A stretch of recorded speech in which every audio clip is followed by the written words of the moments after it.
ನಮಸ್ತೆ ಎಲ್ರಿಗೂ. ನಾನು ಆಲ್ಮೋಸ್ಟ್ ನನ್ನ ಯೂಟ್ಯೂಬ್ ಚಾನಲಲ್ಲಿ ಒಂದು 20-25 ಡೇಸ್ ಆಯಿತು ಅಂದ್ಕೊಳ್ತೀನಿ.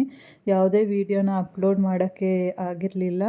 ಅದಕ್ಕೆ ಏನು ಕಾರಣ ಅಂತಂದರೆ ನಮ್ಮ ಕುಟುಂಬದಲ್ಲಿ ನಡೆದ ಒಂದು ದುಃಖದ ಘಟನೆ ಅಂತ ನಾನು ನಿಮಗೆ ಶೇರ್ ಮಾಡೋಕ್ಕೆ ಇಷ್ಟಪಡ್ತೀನಿ ಫ್ರೆಂಡ್ಸ್. ನಮ್ಮ ಪ್ರೀತಿಯ ಮಾವನವರು ಆದ ಶ್ರೀನಿವಾಸ್ ಅವರು ನಮ್ಮನ್ನು ಅಗಲಿದ್ರು.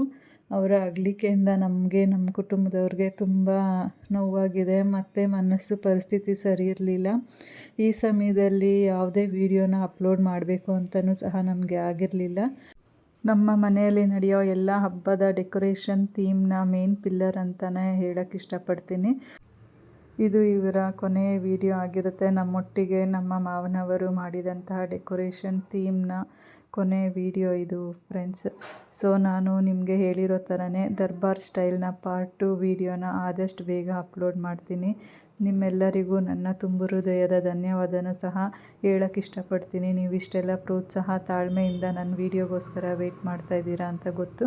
ಆದಷ್ಟು ಬೇಗ ನಾನು ನಿಮಗೆ ಏನೇನು ವರಮಹಾಲಕ್ಷ್ಮಿ ಹಬ್ಬದ ಬಗ್ಗೆ ಡೆಕೋರೇಷನ್ ಮಾಡೋದು, ಸ್ಯಾರಿ ಉಡಿಸೋದು, ತಂಜೂರು ಪೇಂಟಿಂಗು ಏನೇನೆಲ್ಲ ಹೇಳ್ಕೊಡ್ಬೇಕು, ತೋರಿಸ್ಬೇಕು, ಕಮ್ಮಿ ಬಜೆಟಲ್ಲಿ ಸಿಂಪಲ್ಲಾಗಿ ಯಾವ ರೀತಿ ಮಾಡಬೇಕು ಅನ್ನೋದು ನನ್ನ ಮೈಂಡಲ್ಲಿತ್ತು. ಅದನ್ನೆಲ್ಲನೂ ಕೂಡ ಆದಷ್ಟು ಬೇಗ ನಾನು ನಿಮಗೆ ವಿಡಿಯೋನ ಯೂಟ್ಯೂಬ್ ಚಾನಲಲ್ಲಿ ಪೋಸ್ಟ್ ಮಾಡ್ತಾಯಿದ್ದೀನಿ.